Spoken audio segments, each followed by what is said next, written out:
Right now on IUSTV News, what city shelters are doing to prepare for the cold front hitting Bloomington. Plus, a look inside one of Bloomington's vibrant cultural celebrations. But first, Indiana University has climbed back into the red zone. We've got the recap on latest strings of campus sexual assaults. And as for us over here at the Weather Center, we got colder temperatures, but we got some good outlooks coming for you at the weekend, for the weekend. Anyway, words are hard. We'll tell you more about it later.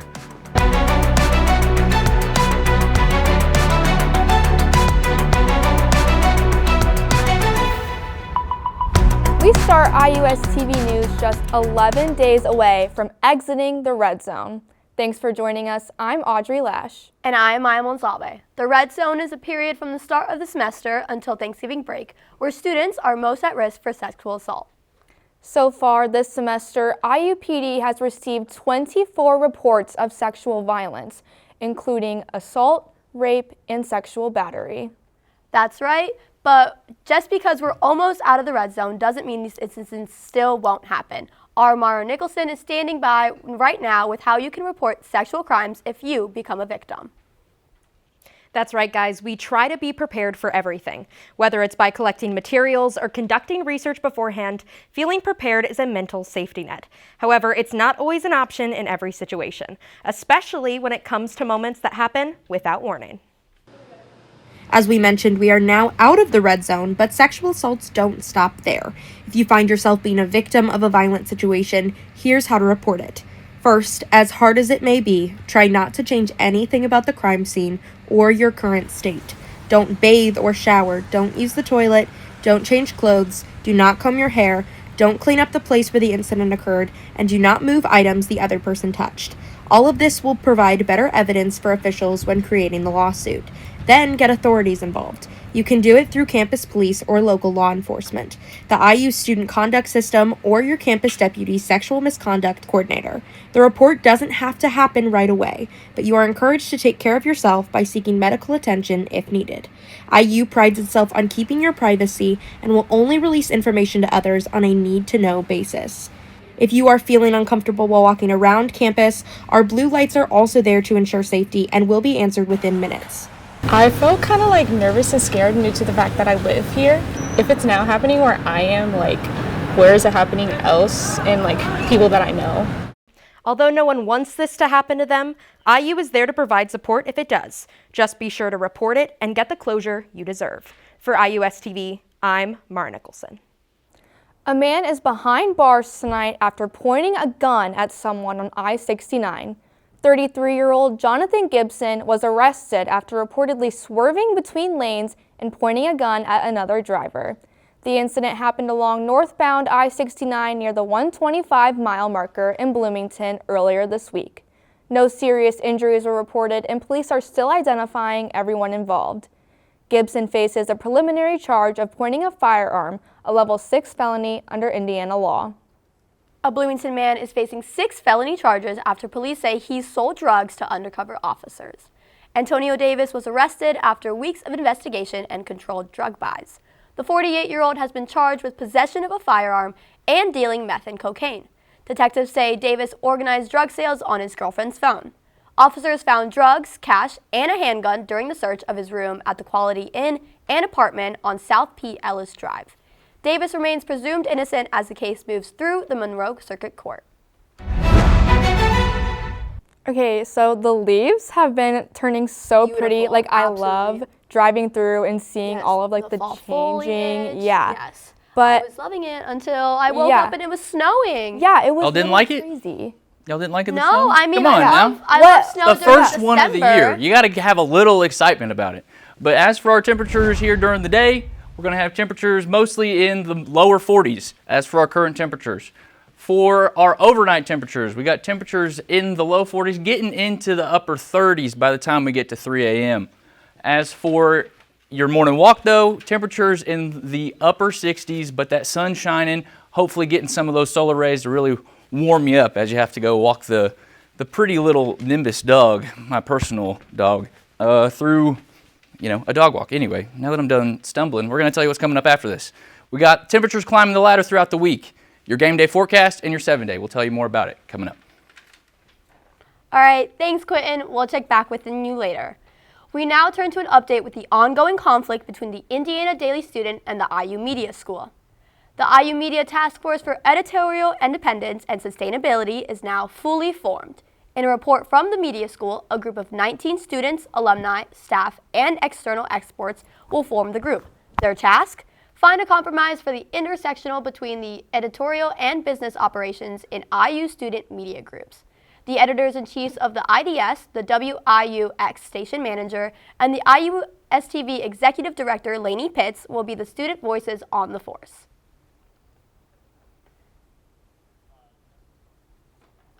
As the story continues, you can follow the latest updates on our website at IUSTV.com, and for more content, visit us on the Instagram at IUSTV News for daily coverage. The largest solar flare ever recorded was observed last week. Still ahead, what scientists say about its origin. And later, a look inside Bloomington cultural tradition. Plus, a look inside the work the city of Bloomington does to keep people warm over winter.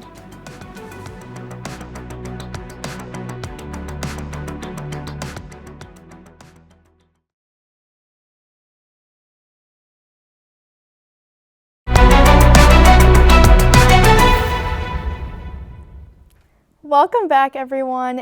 It is getting cold here in Bloomington. The temperatures are dropping like crazy, especially here in southern Indiana. We even saw some snow this weekend. That's right. I had the chance to go to a church's opening night and learn more about the work that goes into making Bloomington's winter emergency shelter programs. These shelters provide necessary overnight warmth for the unhoused community as temperatures drop. With the winter starting, shelters all around town are starting to open their doors. This is a place where they can be warm for the night. They can seek help if they want to ask for help. The Bloomington Volunteer Network organization is looking for members of the community to help cover shifts at centers like the First United Methodist Church on Kirkwood. Yeah, I just want it to be a place where people feel safe and they're able to build that trusting bond with the volunteers and the staff. So it's definitely, in my opinion, kind of made that difference of keeping people alive in the winter so that they can continue to work towards whatever their goal might be of hopefully getting permanent housing, permanent employment, whatever that looks for them. Last year, the shelter was open for 51 nights and was able to house up to 100 unique guests in this time, with women getting a first priority due to the lack of women's shelters in Bloomington. These are people that have favorite sports teams, and they have families, they have favorite, restaurants and sandwiches and all sorts of stuff. They're people. The shelter is run completely by volunteers, and they will take all the help they can get if it means being able to house more guests. I think that's important to do too, because it allows people to get in on the level that they can get in on. That's how you can get involved, and then those people tell people about us, and the community support's been amazing. The volunteer organization rotates between two other churches, the First Christian Church and the First Presbyterian Church. For more information on how to get involved, visit bloomingtonvolunteernetwork.org. To find ways to pick up shifts at the shelters or what and where to donate items, visit bloomingtonvolunteernetwork.org. The largest solar flare has just been observed by astronomers from a massive black hole this past week. Nicknamed Superman, it emits the brightness of 10 trillion suns at its peak. Originating 10 billion light years from Earth, Superman is the most distant flare we have ever seen. Superman was originally spotted in 2018, but recent data has just uncovered its ongoing brightness and size. The solar flare comes from an active galactic nucleus, which is powered by a supermassive black hole in the center of a galaxy. Researchers say the possible source is from the supermassive black hole actively consuming a large star. Breaking records, the flare's activity is a 1 in a million event, suggesting the existence of more giant stars in distant galaxies. Last week, the German Club hosted their very own Oktoberfest. To tell us more, we're sending it over to Edith Morales. Oktoberfest kicked off at the University Lutheran Church on 7th Street, where the German Club and students were able to create community spirit and learn about German traditions and culture. I think it's really nice to see people come together and speak about something they're really passionate about, and that's like the German culture. A celebration of Bavarian culture where students can enjoy traditional food, games, and have conversations. Everybody's like, oh, it's always beer, it's always, wine and stuff. But you don't have to have alcohol to have an Oktoberfest. You just have to have people, good food, and good vibes.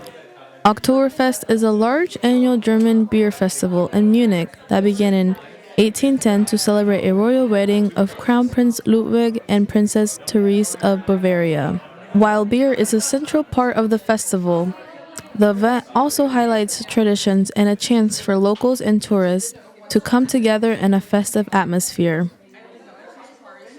Fall atmosphere, having those beer tables, some beer, good friends, good company around you. It is a 16-day event that attracts millions of visitors and features parades, folk music, dancing, and amusement rides. The event expands into an agriculture show to support the state's economy in Germany. Start in the morning, you wake up, you meet with your friends, and then you go to the location. You have a couple of drinks. I like it, and I like that it's celebrated here too. It is a one-day event that the German Club of IU celebrates. In Bloomington, Edith Morales, IUSTV. To find out more information on how to join, visit Germanic-IUB on Instagram. So the weather recently did a 360. We were enjoying the sun and the fall foliage, and now it's snowing all of a sudden. Wind took all those pretty leaves and just said, "You're done." Bye-bye. I already nice. had to break out my winter coat, and I was not prepared to do that at all. I had my scarf on, and I was like the only one wearing my scarf to class, which I felt so awkward. Yeah, I was like, maybe I'm just dramatic. Maybe I'm dramatic. Y'all were involved. I literally was not layered up like that. Yeah, no, I don't know. I hate the cold so much. Good news though. Okay. Warming up? May get to put them in the closet just for a couple of days. Okay. Let me tell you some more about it. Wednesday, we've got temperatures in the mid-50s, mostly 54 around here for Bloomington, 56 once we get to the more southern counties. As for tomorrow, temperatures in the mid-40s at 10 a.m., but getting up into the upper 50s by the time we get to 5 o'clock.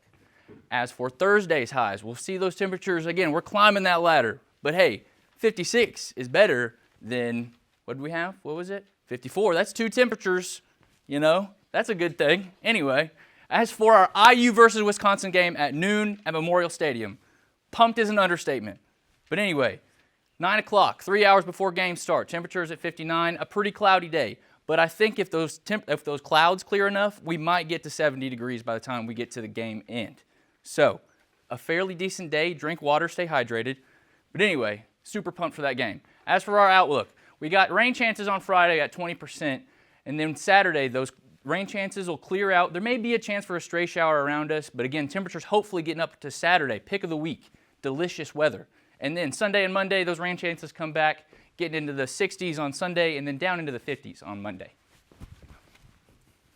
Oh my gosh, I could start crying right now. Well, it's going to be 70 degrees. Look, there may be like 68. Do you promise? It depends on how much cloud cover we get, okay? I can't promise everything. It starts snowing again. Look, I'm being optimistic. I like being optimistic. Well, I have to start Anytime it planning my snows, I'm going to be outfit. optimistic.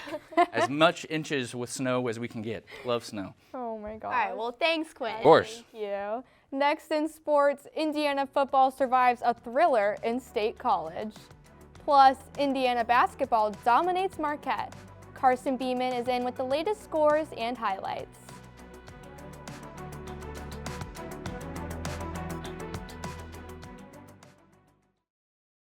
In an overseas overtime thriller, a lot of three-pointers, and a touchdown catch for the ages, here's everything you need to know from a memorable and stressful weekend in the state of Indiana. Welcome to sports, I'm Carson Beeman.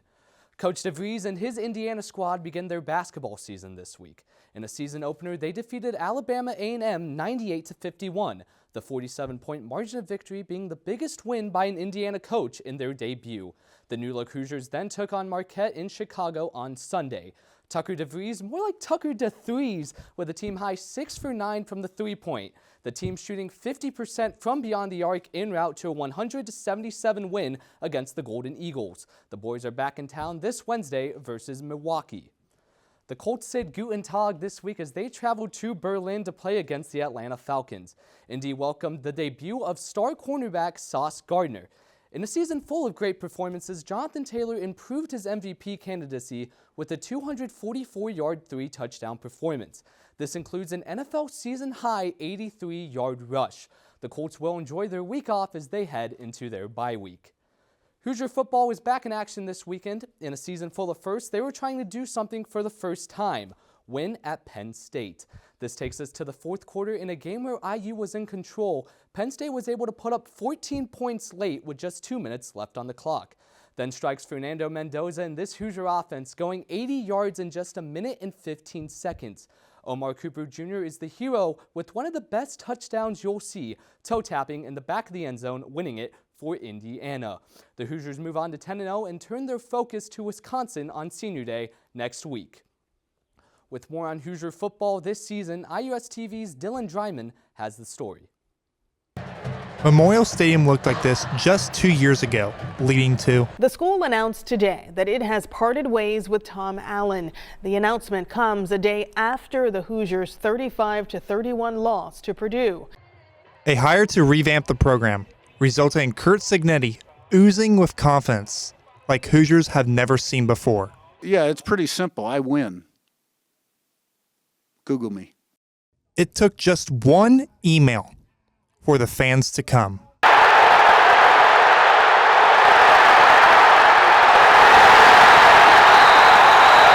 And it took just one season to make the college football playoff for the first time ever. In South Bend, the Fighting Irish will take on, as the Hoosiers. What a remarkable season. They go up to take on the Irish. This year, the story is bigger, reaching the highest ranking in program history. Well, IU fans, they are getting greedy. Personally, I think they should be number one. But I think we should be ranked number one. Number one. I love IU. But we should really be number one. Well, I don't know if the ranking necessarily dictates what Indiana football is. I think the culture is just way different now. These crowds on the weekends during these home games are unbelievable. He's going to continue to do this, and it's only going to get better. We might just be an everything school. For IUSTV News, I'm Dylan Dryman. The Hoosiers face off against Wisconsin tomorrow at noon. And for the latest on all things IU sports, be sure to tune in each week to Hoosier Sports Night. You can catch it on Thursdays on IUSTV. Oh my gosh, that football game, That game was crazy. I have never had worse anxiety in my entire life. Like, I was genuinely freaking out so bad. Yeah, it was so scary. All right, let's get one last check of that 7-day forecast. Beautiful sports reporting, beautiful football across the state of Indiana. You can't get any better. But again, for our week, we're going to climb the ladder with our temperatures, getting hopefully up to 70 on Saturday, mostly sunny through Thursday, small chance of rain on Friday. Then those rain chances come back on Sunday and Monday with those temperatures. After they peak on Saturday, we'll start to dwindle down from 65 on Sunday to 53 on Monday. All right, well, thank you, Quentin. Thank you, guys. And thank you for watching IUSTV News. Happy Veterans Day. Indeed. Yeah, happy Veterans Day. For updates between newscasts, check out IUSTV.com. And be sure to follow us on Facebook, Instagram, and X. And we're back here next week. See you then.